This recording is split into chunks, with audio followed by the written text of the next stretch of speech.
Good afternoon. Welcome to the Midday Mull for Monday, the 22nd of August. With Robert Murray McShane's reading scheme today, one of the chapters we read is Jeremiah chapter 51, nearing the end of the book. And here Jeremiah speaks a prophecy against Babylon. And in verse 11 he says, "Sharpen the arrows, take up the shields.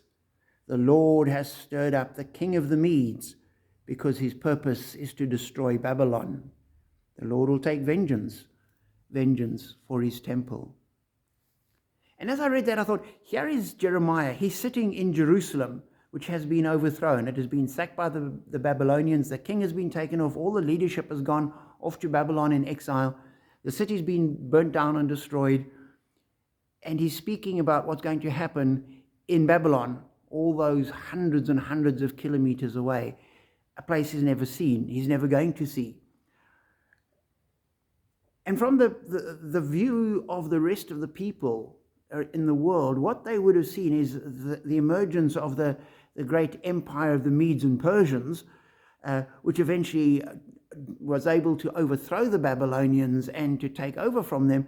And now you have this tussle of empires and the so-called ancient Game of Thrones as various kings and emperors try and overthrow one another.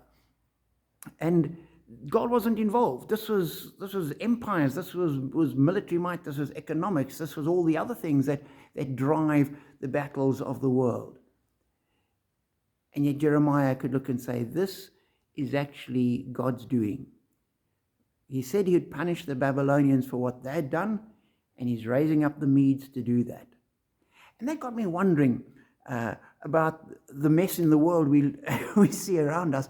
How many of those places isn't God working his purposes out?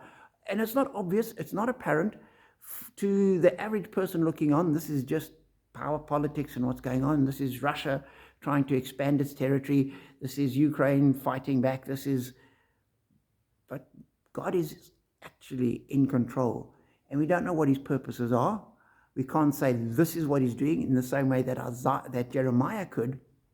But we know that God works his purposes out and his plans through the normal courses that history runs.